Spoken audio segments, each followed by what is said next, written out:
until you're really in there and you're in a space where you're solely focused on postpartum and lactation, and then you realize how that can have an effect on mental health as well, on top of just hormones in general during postpartum, is insane. Hey guys, since you're tuning into this episode of Mom Talks with Krista, today we have a very awesome guest on the show. We have Kayla Bitten from the Postpartum Clinic. Kayla's been in the birth industry for about 10 years now. She was a doula, a birth doula, a fertility doula, does a lot with birth education, and now she's finding herself a little more in lactation and postpartum. So when everything kind of shut down due to COVID, she took this as her opportunity to open the Postpartum Clinic. She really saw a need in the community that she works in Birmingham, Alabama, really having a place to go with accessible healthcare that would represent her community. They offered tons of support for their clients, from educational courses. They work with same-sex couples and donors. They also have therapists on staff for perinatal mental health. It's just an amazing one-stop shop for postpartum health. And it was just so cool to hear about all they do. So here's my interview with Kayla Bitten. Just to get started, can you just tell us a little bit about you, and we'll kind of go from there. Well, hi, my name is Kayla Bitten. I am currently residing in Birmingham, Alabama. I have been in the birth world for, I think we're knocking on 10 years now. So, between birth doula work, birth education, fertility doula work, and now really honing in on what does the long-term goal really look like. And so now it's all things lactation and all things postpartum. But I decided to open the clinic just a few months ago after leaving a very secure job. I saw the need and the necessary access that needed to be created for us and a lot of folks of color, especially during this pandemic. And so that's kind of how that clinic got started. I'm not a mom yet, but we are trying to conceive. It's a little harder when you're doing the whole donor route and all of that, but hopefully soon. But that's just a little bit about me. Awesome. I love that. So I love that because of everything going on with the pandemic, you took it as your time and chance to open up this clinic. Because that was going to be one of my questions, was how has your business kind of changed because of this pandemic going on? So you kind of just, because of the pandemic, you made this, into your business. So that's awesome. So just tell us a little bit about the Postpartum Clinic. What do you kind of offer? What support do you offer for moms? Well, originally the idea was to create the clinic to be a physical space. But as the days went on, I realized that this may need to be a virtual lactation and postpartum space, right? So essentially it came to me in a way where it's a space where families can come that are maybe not have insurance, but may have enough money to pay for a service when usually they do, or maybe sometimes they don't, but could come to a place where they knew that they can get lactation and postpartum care and support. So that means offering lactation appointments, postpartum visit appointments, even postpartum education classes, breastfeeding classes, and those things. When I created the clinic and really thought about, envisioned what it would look like, it was for it to be accessible for all bodies, all pockets, but with the center of what most of the population here in Alabama looks like, which is families of color. And so that was really important when it came to the imagery that I used, when it came to the marketing that I used, and it became really important when I created and crafted these classes.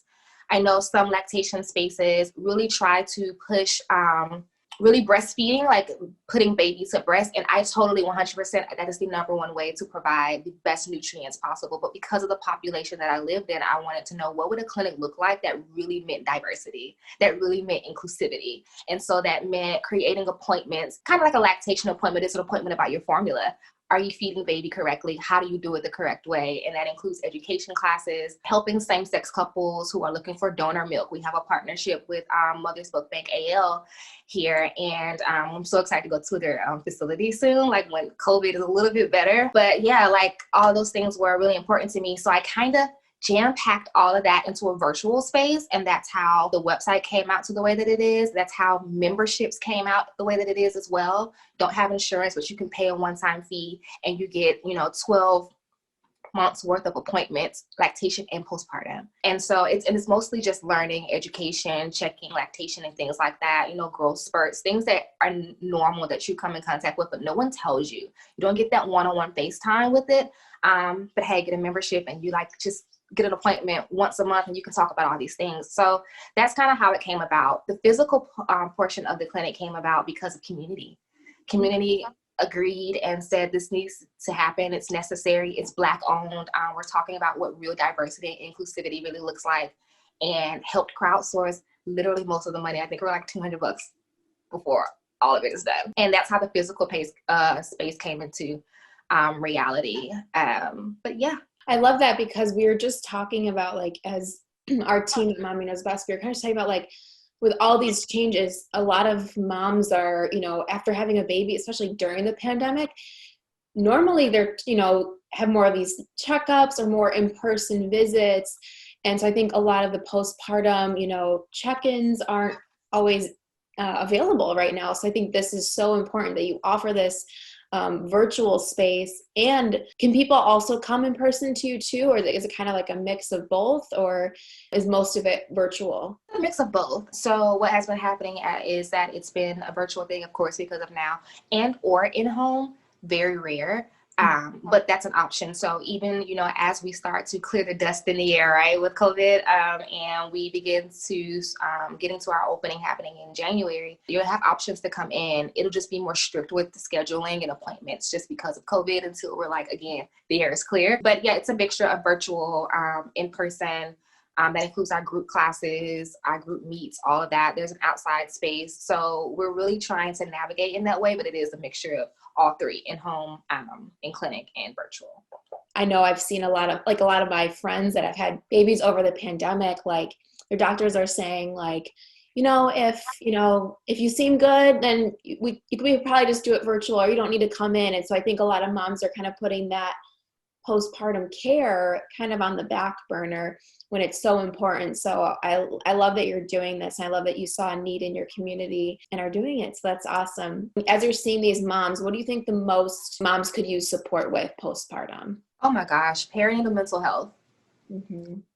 Period. That's it. It's perinatal mental health. I don't know how, I don't know why. It was a brain fart. It had to be. But while creating the clinic, I was I need a counselor. Mm-hmm. I need a counselor or a therapist, psychotherapist, a psychiatrist, someone that I can have on my payroll in a way that's kind of like a consultant, because I have the perinatal mental health, the certification situation you go through with PSI, but that still doesn't replace an actual therapist or counselor. It helps with the screening process, and it helps stop it, not stop it necessarily, but to recognize it before it gets to a certain point. Don't get me wrong. It's been an amazing tool, especially when while you're postpartum planning, helping them postpartum plan. You also can let's do a screen, because it should happen during pregnancy anyways. Perinatal mental health is the number one thing. Getting a counselor contracted with the clinic was the single most best decision I ever made. I didn't realize how big of a thing it was. And of course I had to, because I took the certification, took the webinar, did the classes and all of that. But until you're really in there and you're in a space where you're solely focused on postpartum and lactation, and then you realize how that can have an effect on mental health as well, on top of just hormones in general during postpartum, is insane. And so a lot of my research behind the clinic is breastfeeding related, of course, but also perinatal mental health related.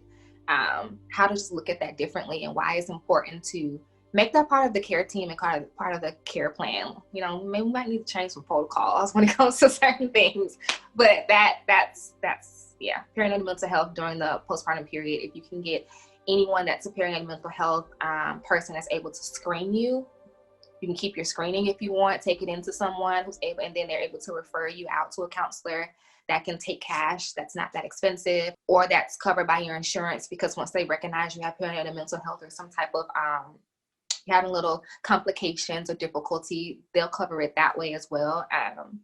But yeah, a lot of folks don't know their options when it comes to that, and they don't know what to call it. If someone comes to you and they're I want to come in for my, postpartum appointment, they're not really sure which angle or what they really need at that point, what does a normal appointment kind of look like? So it depends on where we are on the spectrum. You can get a membership right before you give birth, you can get a membership in the middle of, the process of postpartum, or you can just tap into just a regular appointment. It really just depends. But usually it's where you are. So 3 months, there's a process, there's steps, there's certain things that will happen at certain moments, kind of the same with baby development, basically. And so it really just depends on where you're at with that. And then from there, we go from there. So for instance, if I am chatting with someone who just recently gave birth, and I'm chatting with them, I'm also doing a follow-up when it comes to baby, latch, all of that. I'm doing a follow-up with them. And so it's kind of like, how are you feeling? Where are you now? What's going on with your nipples? Because if you're first starting to breastfeed and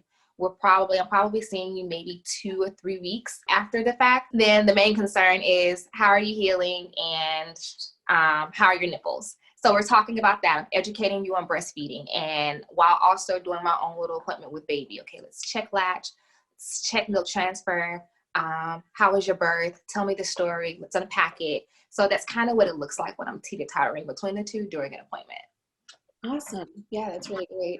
Let's kind of talk about pelvic health. I know you kind of talk a little bit about this in your post. I thought it was so interesting. So what should moms know and be aware of when it comes to their pelvic health? And is this something they should bring up in postpartum visits to the doctor? You definitely should bring it up. Any concerns, even if, we tell you, oh, that's nothing, it's not abnormal. I still say bring it up. I always say whatever makes you feel better in your intuition and your gut, talk about it. That may stem from the maternal rates that's happening, or it may just stem from, because that should just be common sense. I don't know. People make us feel crazy all the time, but I'm like, if it doesn't feel good, no matter what anyone tells you, tell them to check it out. But pelvic health is really important. I think it's really important to get any type of pelvic health education that you can. I try to give as much as I can, depending on, again, where we are on the spectrum of postpartum with our appointments. But any education with when it comes to pelvic health in the beginning is perfectly 100% should happen. I usually try to give out little PDFs or documents when it comes to, like, when I give them packets and things like that, just have a basic review of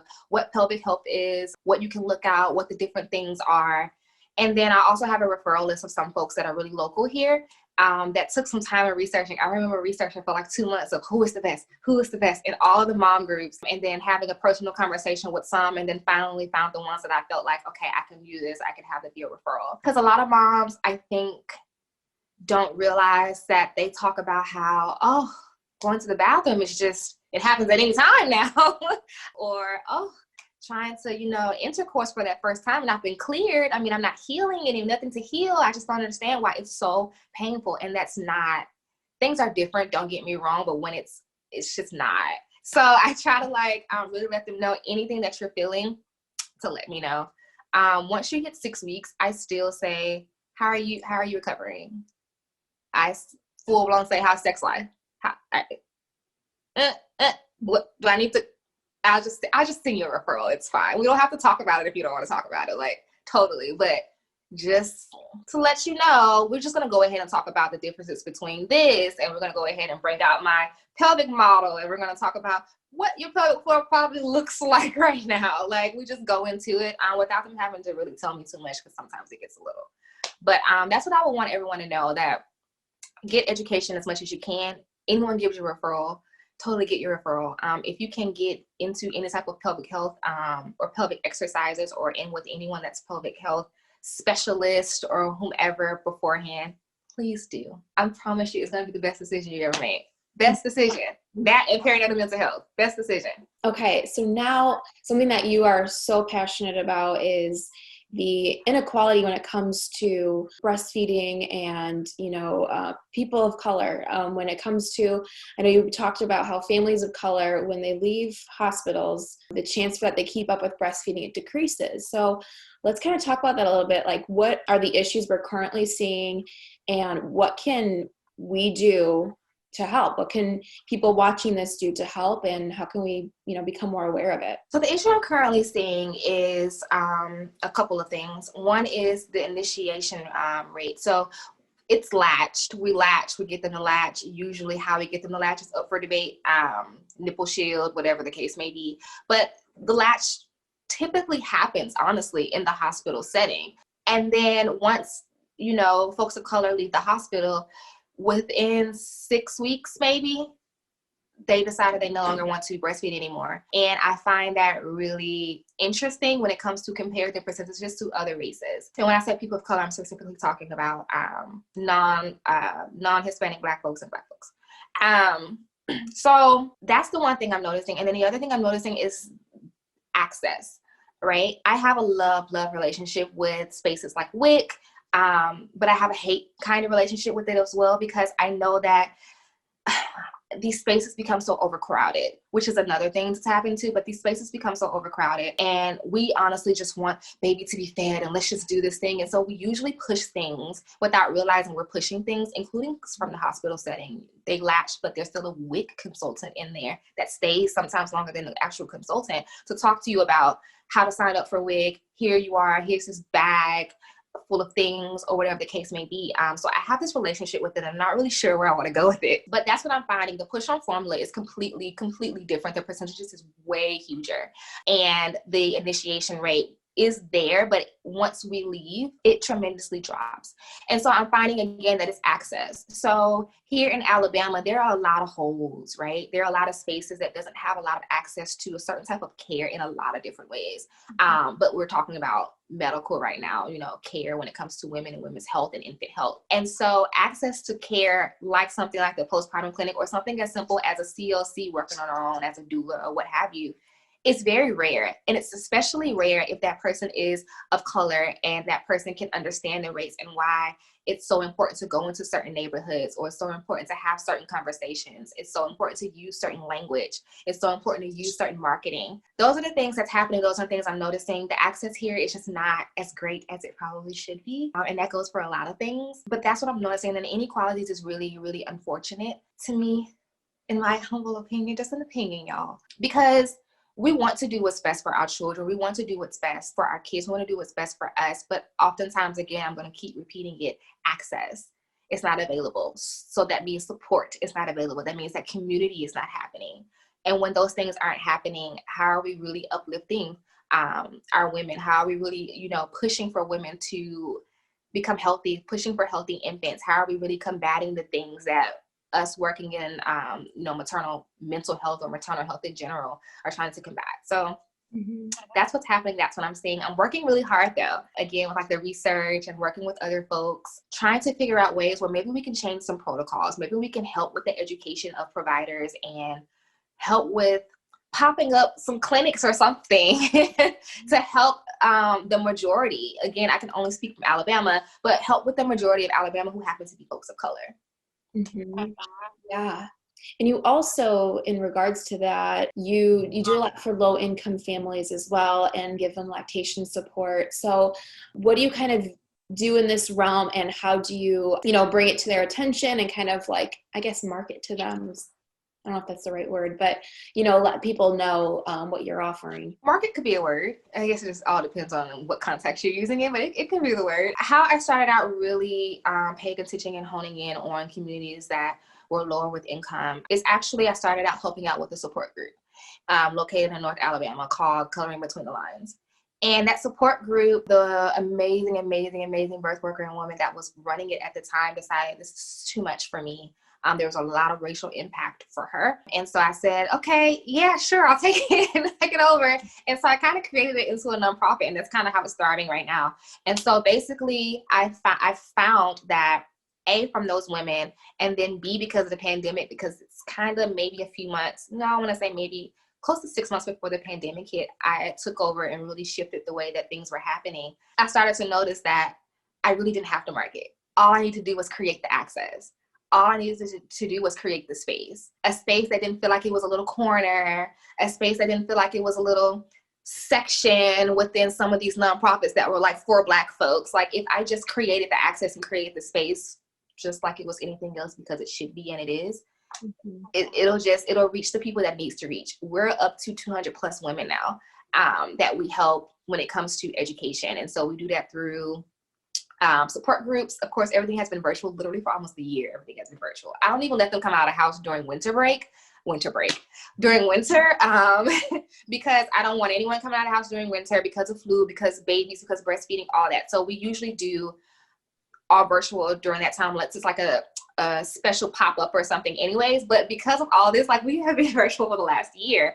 So support groups, monthly mommy meetups, monthly community breastfeeding classes, and they're just basic classes where I give you basic information. Sometimes it changes up, sometimes it doesn't. It really just depends. We have a jet class, a noir class, and an onyx class, and those are all different ways to say the word Black, and they are all different classes based off of where you are in your breastfeeding journey. So when you create a space that feels like you, I didn't wear my shirt to say, but it says my lactation counselor is Black. Like, imagine what someone could think and how they would feel if they're not used to seeing you, and then they see you, and then you create this space where it's like, oh yeah, and people were so excited. They were like, oh yeah, I'm gonna take the Onyx class. Yeah. When you just make a space feel like a space that's accessible and it's warming and inviting, and you don't feel like you have to be in the corner of that breastfeeding class in the hospital because you're the only Black person, it really does wonders. So that's kind of how I stayed into helping low-income folks when it came to lactation. Started when I was in California, when I was helping low-income foster youth as a birth doula, volunteer birth doula. Oh, so wow. It started then, and that was like years and years and years ago. And I saw what was happening there, which was really interesting to me. It was through the Joy and Birthing Foundation. They're still thriving to this day. And I'm like, yes. But that's how all of that started. And then it just kind of trickled into coming here and doing it with the more lactation foundation. So if someone is listening to this and they would like to, make an appointment with you or just kind of get more information about what you do, where can they go, and what do you kind of recommend for people to kind of get started with? They can definitely visit the postpartumclinic.com. If they're not sure what it is that they need, where they are, they know they want lactation, but they don't know how, you can totally take our lactation quiz. It's actually on the front of the page. And that goes for postpartum as well. I don't know where I am. I don't know what to say, but let me just fill out this form. It usually helps a bit. And so from there, we'll kind of craft some things with you and set up a free 30-minute consultation. And then you can just set up a free 30-minute consultation if you just want to chat and figure it out. But you can definitely go to the postpartumclinic.com for that. And you can also find us on Instagram at the Postpartum Clinic. Everything is at the Postpartum Clinic, y'all. That's perfect. I love that you have like a quiz for them to take to kind of understand, because I think a lot of times moms might be feeling something or they might be concerned about something, but they don't really know which direction to start or what to address first. So I think you've really covered a lot of like key things that, a lot of moms kind of go through. I think that's just amazing, like the work you do. And this is kind of just off the cuff, but like what really inspires you to keep going and do the work you do and to help the women around you? My family.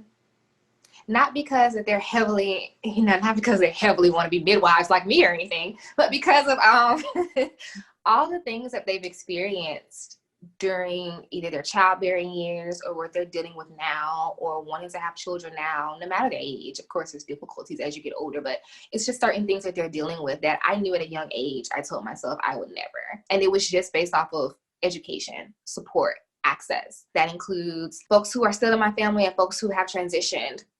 It's just certain things that I said that I just didn't want to deal with. And somehow from there, learning all these things, educating folks and all of that has inspired them. So in return, it's inspired me to kind of continue the work, hearing them say, I wish I had something like this when I was going through this, or hearing them say, oh, I had a midwife. You just find out things you never knew. And so it inspires me that way.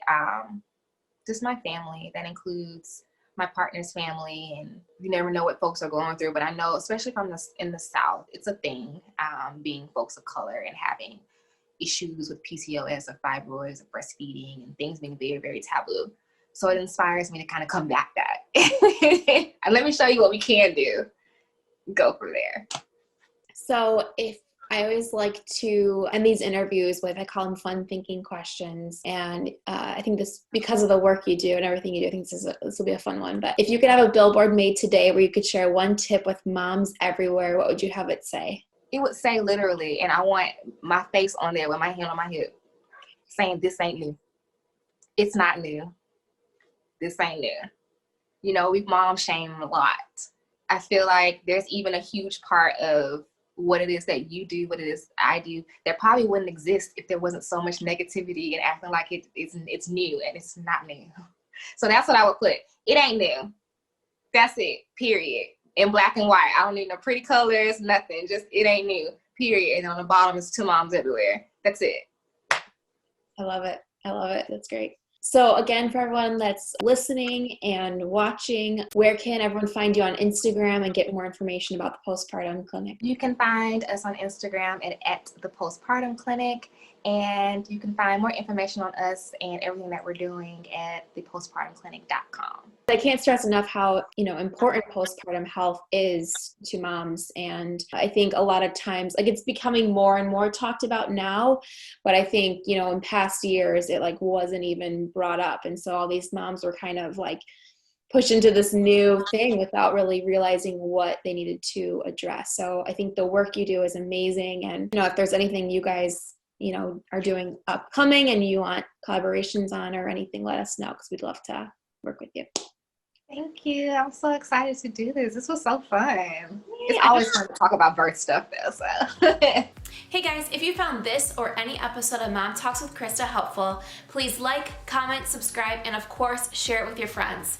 We release new videos every single Wednesday, and our new podcast is out every single Thursday. So lots of different ways you can catch us. And of course, if you're not following us on our socials, go ahead and follow us there.